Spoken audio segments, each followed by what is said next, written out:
am joined by a special guest and my good buddy, Zachary Dean Miller from Intentional Growth Advisors. How you doing today, Zach?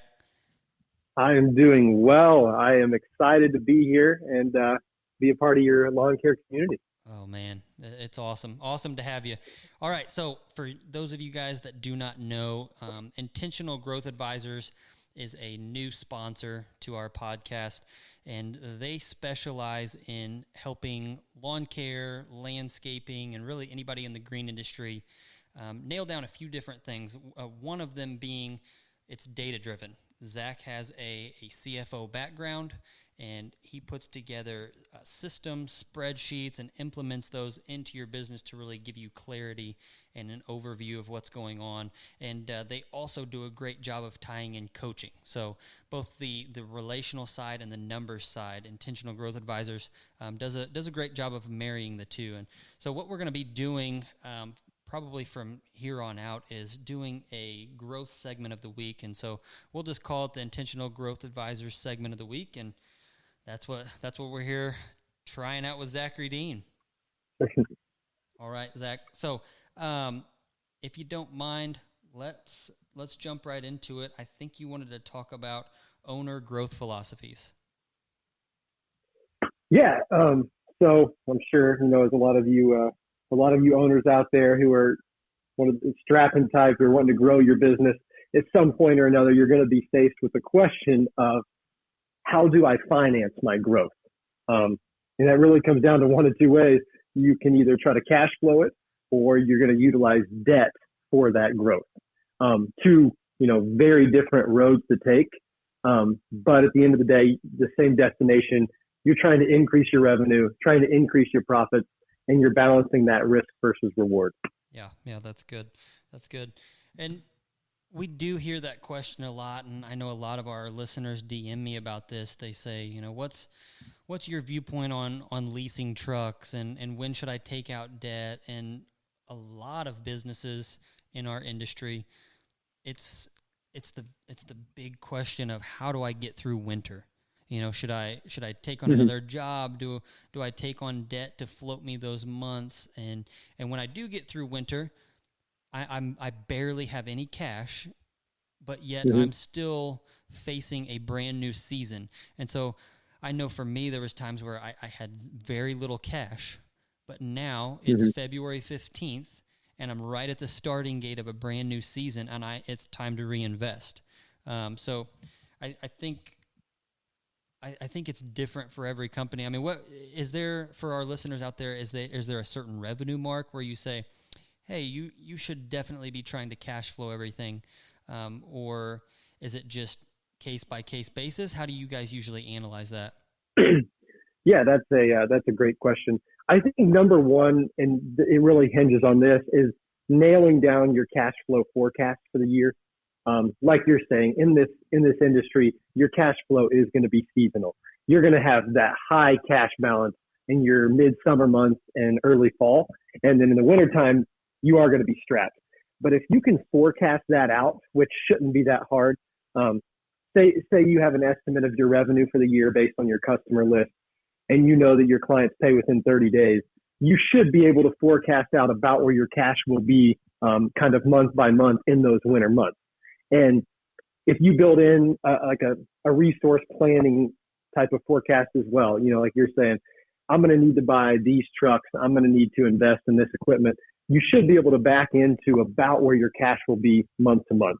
And if you're looking at it and you can see that based on that forecast, you can make it through those winter months and hit the ground running in February or March, as long as you have something in there, cash flowing your growth is definitely something you can look at. But if you're a business that you're trying to, say, double or triple your revenue, and I don't think it really matters what size. You could be a $500,000 business. You could be a $2 million business. If you're somebody who's wanting to take huge leaps in growth each year, you're definitely going to be looking into more of like a debt finance structure. You're going to go to the bank.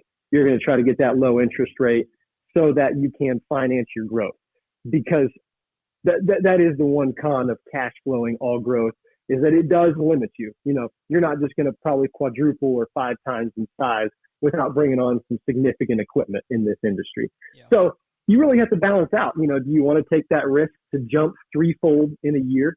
The risk being that, this is a great time to talk about it in the middle of a pandemic.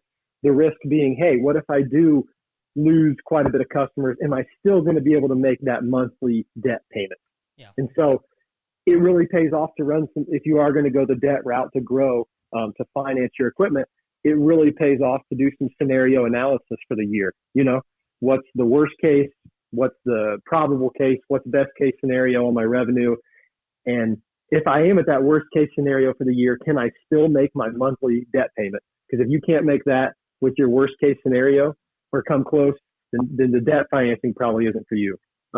So I know it's a little bit heavy, but kind of my input on that. I'm tracking with you, and I think our listeners are in the same boat, man. I think they feel the pressure and the tension of, which direction do I go? I think what you wrapped up with is the biggest key to all of that, though, and that is the actual versus projected. Hold on here. I've got a phone ringing in the background. Always doing business. That's what it's like as an owner. Exactly. That's the beauty of real this. Life. Is That's real life. I'm in the trenches with you guys. I'm in the ring taking shots just like you guys are. Okay, so it's the actual versus projected. For me, that was when we hopped on board with Intentional Growth Advisors. That was one of the biggest game changers. Was actually seeing, okay, here's what we're projecting, and then going back and starting to do comparison analysis of this is what we actually did. We're getting ready to have here in a few months a full lawn care season of data that we can now project and make better decisions off of for 2021.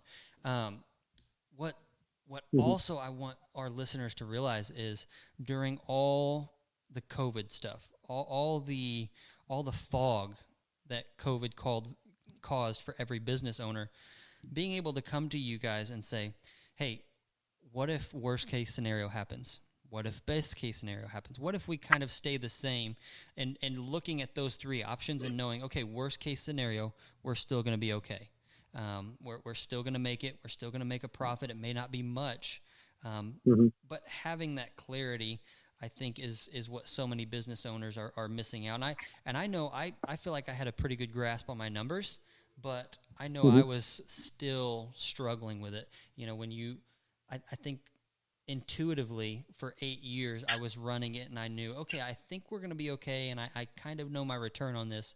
But it's different when you're making a gut reaction as opposed to looking at actual data. Yeah, no, what you said is right on the money. I mean, you lawn care owners, you guys are juggling so much at any given moment. And you do have a great feel for your business and where it's making its money. You just do. But it really starts with having really good data and then pulling that data in a way that makes sense so that you can run these scenario analysis. Yeah.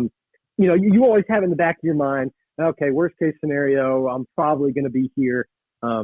Best case, I'm probably here and I'll still be able to make my debt payment, or I'll still be able to pay payroll. But you have to go to bed at night just hoping that your estimates are right and that you're kind of guesstimating where you want to be. Whereas when you've been tracking the data like you have at Green Again this year, you have something very concrete to go off of and forecast month by month, whatever it is, year by year in these different scenarios. And you can trust those forecasts. I mean, because they're probably going to be pretty close. Yeah. And that's one thing about it, the forecasting that helps you is it's not always going to just be bottom line growth for you, tracking the data. Now, it is going to help in that, but it also just gives you peace of mind on the weekend when you go home with your family to know that even if you hit your worst case scenario, you know exactly what your profits will be or pretty close. And you're still going to be able to make payroll or your debt or whatever that is. Yeah, exactly. And your guys' company helps with mergers and acquisitions within the lawn care industry. And I know that's one thing that helps build equity. And when you go to sell your business or you go to acquire somebody, they can tell you what they're doing, but ultimately it comes down to, hey, show me. Show me what you're doing. Yeah. Show me on paper. Show me your tax returns. Show me your numbers. Show me your profit margins. And that's really what companies need to do. I think when thinking about growing a company in debt versus cash flow, it's funny because I've been on both sides of this fence, and I've been on both sides very recently, actually. But one thing that Mm-hmm. stuck out to me, one of the business owners here locally in the Kansas City area that I met with talked about it being, like fire. He said, fire is not, it's not bad. It's not harmful when contained and when used properly. You put it on a grill, you light it up, you use it for its purpose. It's great. Mm-hmm. But if you just go all in, set it ablaze, and you lose control of it, that's when it's very hard to manage. It can become an unruly beast that literally owns your life and takes over everything. Mm-hmm. And so that's one way I think our listeners can think about it. But I think also the return on investment when you're first starting off in business. At least for me, I can speak from my own personal experience. Starting debt free, it was a personal choice because I wanted to be risk averse. I wanted to pay down my personal debt, and I had the time when it was just my wife and I, no kids, no mortgage. I had the time to play that out. I think Mm-hmm. I think you can go debt free and kind of wade your way into the water a little slower in that scenario. If you do choose to take on debt, my personal opinion is that you need to take the BB approach, like fire some BBs in a certain direction as you start to get a trackable return on investment in that segment, whether it be a new service scope or you just bought out a company or you're making money, but you need to make more with, say, a skid steer, or you could make more with a trencher. Well, start renting it and see how many sales you get. And yeah, your profit margins are going to suck for a while, but if you're renting it and you've got jobs starting to book out 2 weeks in advance, 2 months in advance, and now you start to get a trackable ROI, that's when I think it's okay to say, hey, let's go ahead, let's buy this piece of equipment. We've got trackable profit coming, and let's start to pay this thing down over the next 2 years and maximize our margins. What's your kind of take on that? Yeah, that was extremely well said. I want to back it up a little bit and talk a little bit about that. The one of the big benefits of going, like you said, your philosophy, what you've done in your first few years, that more of like cash flowing your business growth, is that during times when the economy shrinks, like right now, Yeah. your balance sheet is strong. And when I say that, I mean your assets versus liabilities. If you're cash flowing everything, you don't have a whole lot of these big liabilities. It's mostly just assets on your balance sheet. And that allows you to weather these storms. Yeah. Because if you say your revenue does shrink a little bit during COVID-19, you're not having to cash outflow these big debt payments that you were banking on having customers for. Yeah. So all of a sudden now, your stronger businesses that have these strong balance sheets, and this is happening actually all over the market right now. You're seeing these businesses that have these high debt to asset or high debt to equity structures. You're seeing a lot of them drop off, these restaurants and stuff who have these large loans. So if you're a business who has the strong balance sheet because you've done it with cash, you can weather these storms and come out on the other side and then take over some of the market share, because some of your debt heavy businesses couldn't get through it and they had to sell off, fire sale, or they had to get out of it because they couldn't make the loan payment. Well, if you've been cash flowing and you just rode the storm, you can jump right in and take some of these accounts. Yeah. So there really is, there's pros and cons to both sides, and it's a situation by situation basis, based on how much risk you want to take, how much you're wanting to grow. And then also your customer list. Like you said, if you know what kind of revenue you can get out of a new piece of equipment because you already have the customer list built, then the risk isn't quite as high to take on a loan for that new piece of equipment because you know exactly your return will be there. Yeah. But if you're just taking out, if you're wanting to go take out these loans before having these customers or having a good brand name, you're really setting yourself up for a stressful situation. Yeah, exactly. And it is a case-by-case basis, and I think where a lot of guys get in trouble is, they need a truck to start, and a truck costs so much money, and they don't have that upfront capital, so they take a loan out on a truck. Well, that truck's purpose is to brand your company, carry your equipment, and get you from job to job. So it's very hard to squeeze out profit margins with a truck. So I would say as you start, if you can somehow cash flow the truck and any extra equipment that is needed or any extra inventory that is needed, that's where you can maximize the profit. That's where you can squeeze that sucker for all it's worth. Now, let me tell you this. Once you get that piece of equipment, it's go time, bud. Like, it's time to sell. You better have jobs already lined up, and you better go sell more jobs, because now it's time to maximize that thing. Um, and, Mhm. and and for us, like, I want our listeners to know, I've made mistakes on both ends. I don't sit here on a pedestal and say, hey, I've got it all figured out. I want you guys to know I've bought trucks. Actually, yeah, trucks, plural. I've bought 3 or 4 trucks that I've lost big money on. I had a business acquisition we bought here locally. A business that had been in uh, running for 40. Well, it would have been their 40th year, and he wanted all of his old equipment to come in with the business. And I got into a truck situation there where I lost money on that. I paid 13 grand last year for a truck because I was in a pinch, and the thing's probably worth 7 or 8 now. Um, and I just want to make sure our listeners know, hey, I've been there too. I'm making the mistakes. I'm with you. It's a struggle, but we're trying to navigate that. Last year, I discussed with Zach and 2 of my other mentors the option of leasing, and we almost leased our entire fleet. But I kind of went back to the BB approach, like, hey, let's do a low risk, low cost probe of this situation, and let's do 3 leased trucks instead of 8 or 9. And praise the Lord that I did not do 8 or 9 leased trucks right before COVID hit. So now we've got a balance. We've got trucks that are completely paid for. We've got the truck that I drive, which has some debt on it, and we've got 3 leased trucks. So we're literally in every situation. But what we're leaning towards now is we're realizing, hey, these trucks, it's our team member's office. It's a billboard now because we have our wrap on it, and it's what gets us from job to job quicker. And so we're trying to maximize cash flow, give our guys a better lifestyle, and better brand our company. And so we're kind of leaning now towards, hey, if we've got the cash flow, we might be looking into this lease situation more and more. Mhm.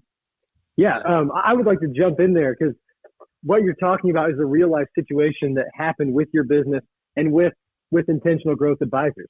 Um, we looked at your business leasing these 8 trucks. We kind of ran those scenarios. We ran the best case, the worst case. We talked back and forth.